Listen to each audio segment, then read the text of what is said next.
nombreux. Je vais essayer de remonter.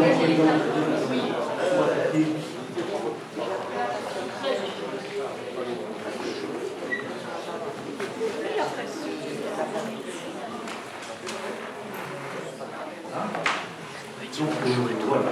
Le silence se fait. Donc, on va attaquer notre assemblée générale aujourd'hui. Vous m'entendez pas bien? Là, c'est mieux? Alors, il faut qu'on parle bien dans le micro. Je retiens.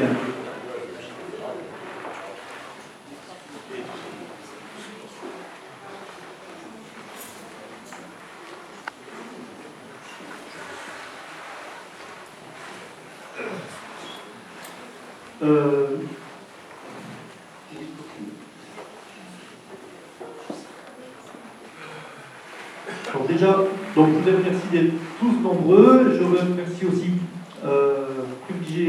le maire Édouard Fidler qui nous reçoit donc, dans cette belle salle. Les autres candidats, donc on est en période électorale pour les municipales, donc qui sont venus nombreux cette année. Nous allons donc commencer nos travaux comme une assemblée générale traditionnelle en vous présentant nos travaux de l'année 2025. Donc, peut-être, je te donne la parole, Claude, hein, puisque tu vas parler du deuxième de la télévision après. Je laisse.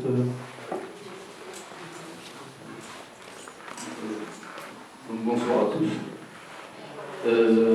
Voilà. Aujourd'hui, on souhaitait rendre un hommage à Thierry Dubois, qui a été membre actif du collectif, qui nous a quitté le 30 juillet de 2025. Et on a toujours une pensée pour Robert Gagot et Joe Fabry, qui faisaient toujours partie du collectif. Voilà. Alors, au nom des membres du conseil, allez. Donc, au nom des membres du conseil, nous rendons hommage à Thierry, notre cher Thierry qui nous a quittés le 30 juillet dernier, qui a lutté contre la maladie et qui a lutté avec nous contre la Ligue nouvelle et qui nous unit ce soir. Il s'est investi dans ce dossier en se rendant disponible, en apportant ses connaissances et ses compétences avec un engagement sans faille.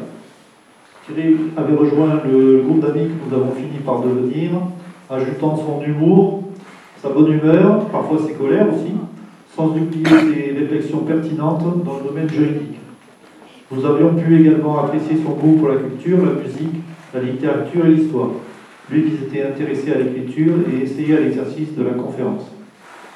Quel domaine ignorait-il? Même le sport le passionnait. Nous le remercions et gardons en mémoire et dans nos cœurs la bonne personne qu'il était.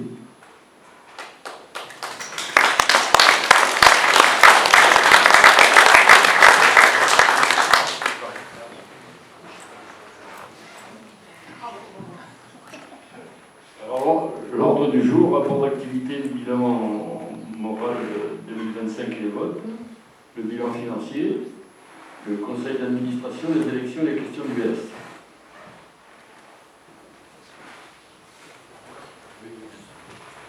Donc cette année, nous avons des réunions avec la SNCF, la société de financement du projet de gestion en février 2025. Nous avions fait notre assemblée générale en mars. Le courrier avait été envoyé au président du conseil général du Var. Ce sont des courriers qui souvent restent lettres mortes ou alors une réponse bateau en disant oui, on s'occupe, ne vous inquiétez pas. Lettre ouverte aux journalistes en mai 2025. 17 juillet, participation aux actions de la communauté Estérel Côte d'Azur. Conférence de presse, réunion, rencontre avec le président. Donc il y a eu un collectif qui s'est monté, Stop LMPCA. C'est ça, je ne me trompe pas. Il y a des membres qui sont venus. Voilà. Donc on a adhéré à ce collectif général sur l'ensemble du projet, bien sûr. Et on se suit, on échange régulièrement les informations sur le projet. Nous avons participé au forum des associations du Bossé. Nous faisons une surveillance des appels d'offres sur le SNCF, des mailings aux adhérents et à la presse pour les convocations au tribunal. et aux assemblées générales. Donc il y a eu un recours au tribunal administratif de Marseille et des courriers qui ont été envoyés aux nouveaux députés. Voilà. Donc on essaye d'être actif dans tous les domaines pour qu'on voit qu'on existe, qu'il y a toujours une opposition à ce projet. Et donc voilà, là il y a quelques photos. Ça c'est la réunion à la société de projet de l'NPCA à Marseille, notre assemblée générale l'an dernier. Donc nous remercions bien sûr toujours la presse qui nous suit, donc le blog Le Mossétan, l'Ousévier, le Var Matin, la Provence, la Marseillaise, TV 83 et agence Presse Agence 11 Presse. Donc voilà les derniers, en gros, des articles qui sont parus, il y en a quelques-uns.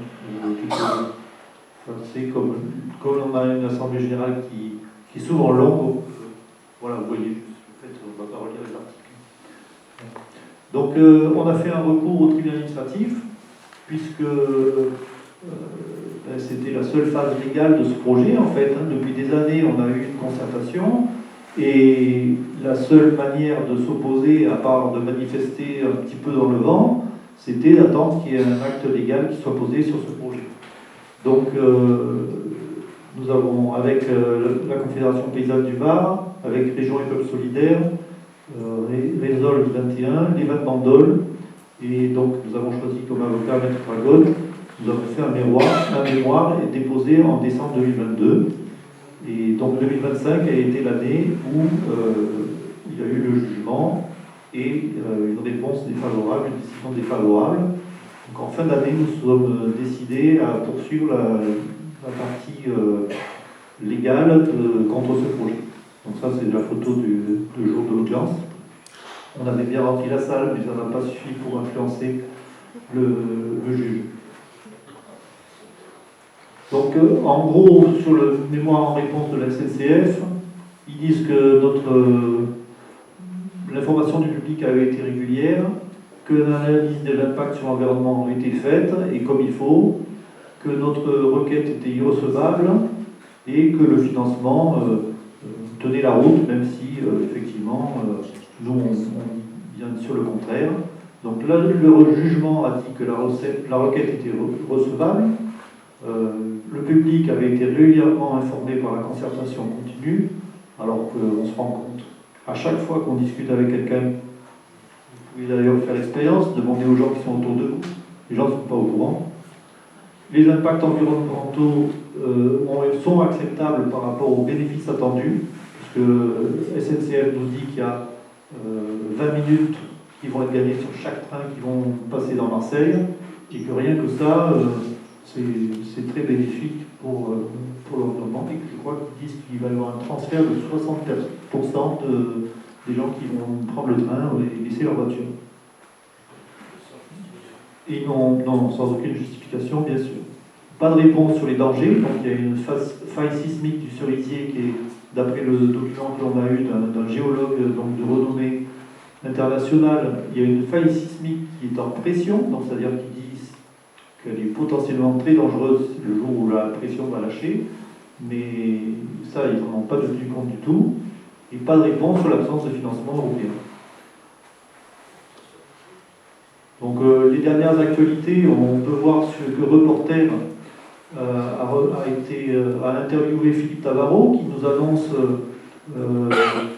fièrement qu'on ne peut plus faire de projet pour faire plaisir à tel ou tel parlementaire ou élu local, qui va coûter une blinde et n'apporte rien en termes de décarbonation et de sécurité. Alors on s'est dit, là, il est devenu raisonnable, le garçon? Non, parce que dans sa tête, tel ou tel élu parlementaire local, c'est ses amis, donc il va quand même les suivre. Et pour lui, la LGV, donc, comme le dit le tribunal, c'est de la décarbonation du transport. Et il y a eu, donc cette année, enfin 2025, il y a une grande loi de programmation qui se prépare sur le transport en France. Et pour se préparer ça, ils ont créé une commission qui a travaillé à ça, avec Dominique Ducrot notamment.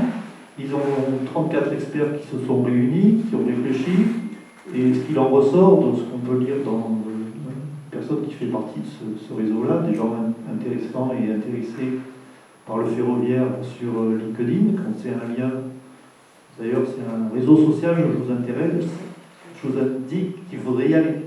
Il faudrait y aller et faire un peu de la communication sur notre vision, parce que derrière, quand SNCF Réseau communique sur le projet, tous les bétonneurs, tous les aménageurs, ils sont derrière à dire que c'est super. Si jamais le peuple est là pour leur dire non mais vous rigolez, vous dites n'importe quoi, eh bien ils continuent leur petit bonhomme de chemin. Donc il faut aller sur les réseaux où les gens influents s'expriment.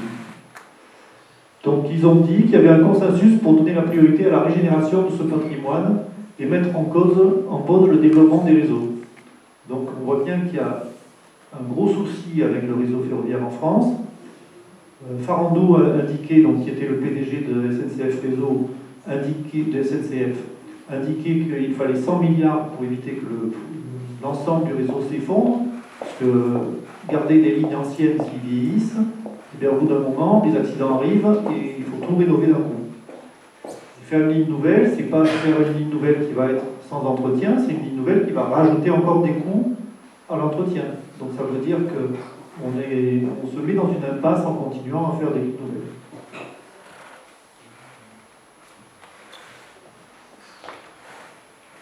Bon, moi je suis Madame Finance.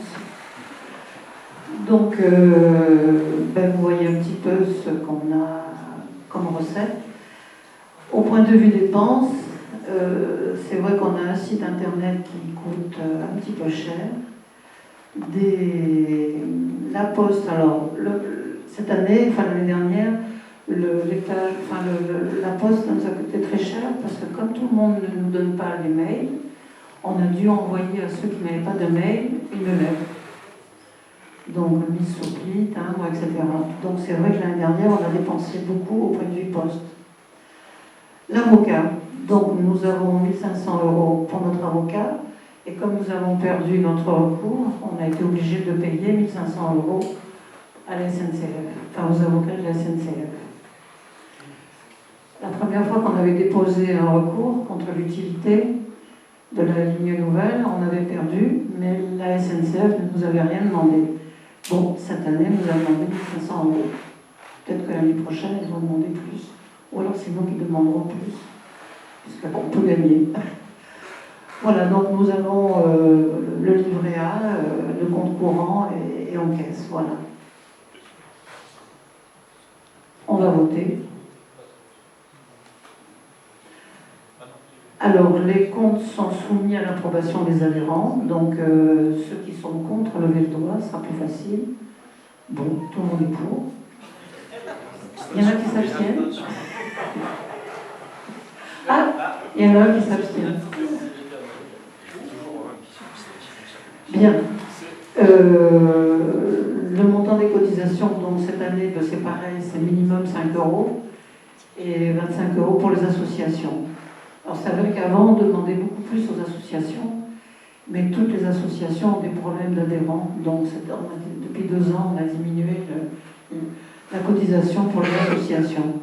Merci à ceux quand même qui donnent plus. Voilà, donc nous votons aussi pour le montant des associations. Qui s'abstient? Qui est sur le montant des cotisations? Qui est contre? Vous n'êtes pas contre. Voilà, c'est parfait. Alors là, nous avons donc... il y a un point d'interrogation qu'on doit dire enlever. Les membres sortants, candidature spontanée. Non, parce que c'est la veille de l'Assemblée générale qui est marquée sur le courrier. Mais nous avons quand même quelqu'un qui s'est présenté. Je ne le vois pas. Ah ouais, Jean-Louis Muy, qui n'est pas là parce que c'est un professeur et il donne des cours actuellement à Montpellier. Mais il se propose de faire partie du conseil d'administration. Est-ce que vous êtes d'accord pour cette élection, malgré que vous ne le connaissez pas? En fait, il n'avait pas osé se présenter à la dernière Assemblée Générale, Et il nous avait rejoint comme stagiaire, entre guillemets, au niveau du conseil d'administration. On le connaît très bien et il participe, quand il le peut, à nos travaux. Voilà. Il faut l'excuser de ne pas être présent. Alors, qui est contre? Qui s'abstient? Eh bien, nous on remercie, je pense. On peut les applaudir. Hein. Bravo!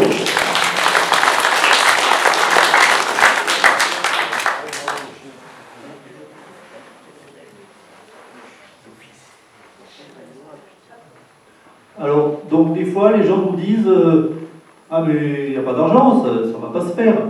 Ben, en fait, les travaux ont commencé. Donc, vous voyez que Monsieur Muselier, Monsieur Tabarot, qui est derrière, très content, avec notre président de la République, on leur montre le plan de la gare Saint-Charles. Donc, les travaux ont démarré.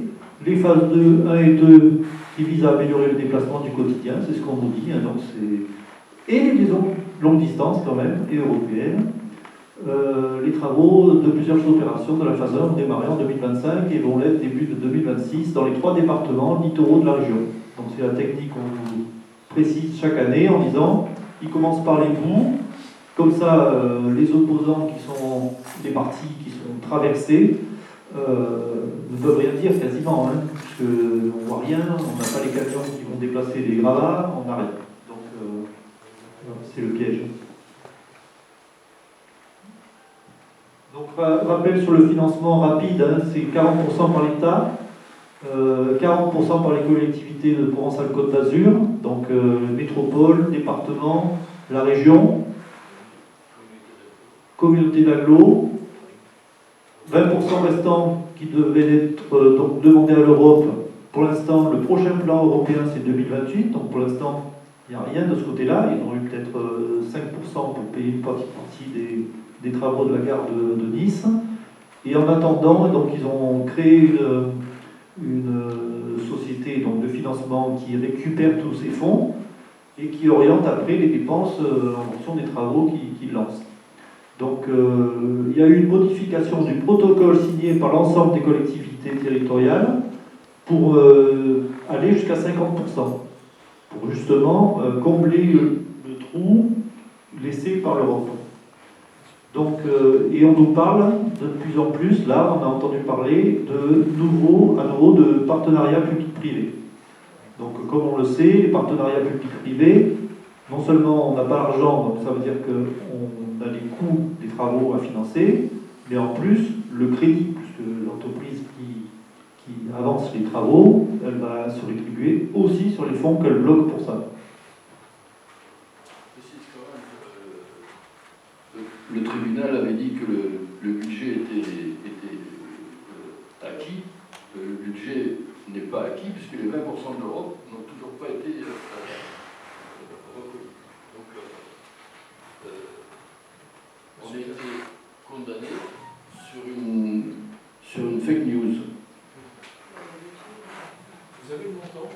Platt, s'il vous plaît? Le montant de... Le pourcentage, je veux bien, mais le montant, c'est 10 milliards, 20 milliards? Alors, là, les phases 1 et 2, c'est 3,7 milliards de 2020. Donc, ça veut dire que depuis, c'est déjà plus 3,7 milliards. C'est en fonction de l'inflation, ce sera réactualisé. Et le reste, on ne sait pas. Le reste, il n'y a plus d'études depuis très longtemps. Donc, au début, on avait estimé entre 15 et 20 milliards l'ensemble du projet, puisque là, c'est le tunnel sous Marseille, la gare Saint-Charles en souterrain, une gare à l'aéroport de Nice, et à Toulon, donc c'est la mise en place du RER toulonnais avec le déplacement de la gare de Saint-Cyr. Je crois qu'on avait mis le montant, je ne sais pas si j'ai gardé parce qu'on en avait parlé l'an dernier, je ne sais pas si j'ai gardé la somme. Je crois que c'est 300 millions pour la gare de Saint-Cyr, quelque chose comme ça. Mais si l'Europe ne participe pas, qu'est-ce qui se passe? Si l'Europe ne participe pas, ils se sont mis d'accord pour que ce soit le contribuable qui remplace. Ils ont signé un accord. Vous voulez l'entendre, et ça s'élève à combien? La participation de l'Europe? On paye à la fois. La totalité, c'est nous qui la payons. Je veux dire, que ce soit par nos impôts nationaux, nos impôts régionaux, nos impôts locaux, c'est la même chose. Pour nous,